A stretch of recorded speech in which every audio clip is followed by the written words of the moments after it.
Okay, so let's get this out of the way. Suggesting we rewrite the Constitution is not the same thing as setting it on fire, using the ashes as seasoning for a tofu smoothie, and pledging allegiance to Karl Marx.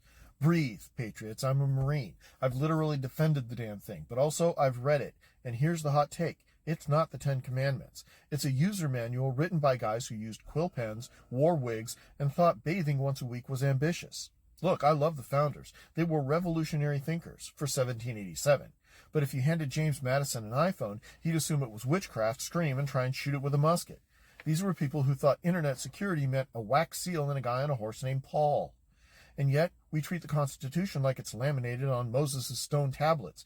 Anytime someone suggests updating it, half the country acts like you just peed on the ghost of George Washington. But here's the uncomfortable truth. The founders never intended it to be permanent or untouchable. In fact, Jefferson thought every generation should rewrite the Constitution every 19 years. And we're now 12 generations past due. Now, sure, it's a brilliant document, but it was also a compromise between rich slave owners and slightly less rich slave owners. It was built for a world without women voting, without black people having rights, and where privacy meant no one could hear your outhouse farts. Now we live in a globalized, digitized, climate-fried surveillance state, and we're still pretending parchment and powdered wigs can handle quantum computing and climate refugees?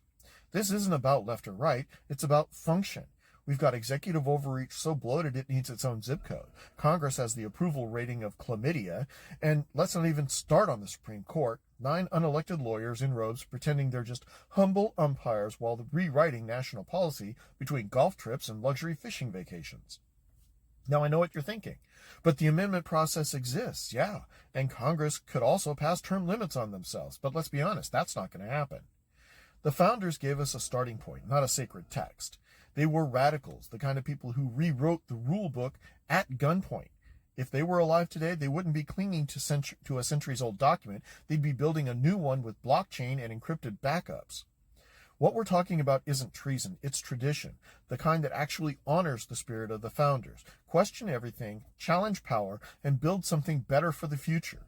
If you truly love the Constitution, you don't freeze it in amber. You fulfill its promise.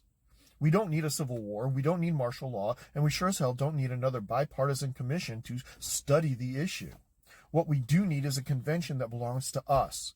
Citizens, veterans, workers, dreamers, people with skin in the game, not just donors in the green room. Because if the system is broken and the fixes keep getting vetoed by the very people it benefits, then maybe the answer isn't a patch. Maybe the answer is a reboot. The founders gave us the power to do it. The question is, do we have the guts to try?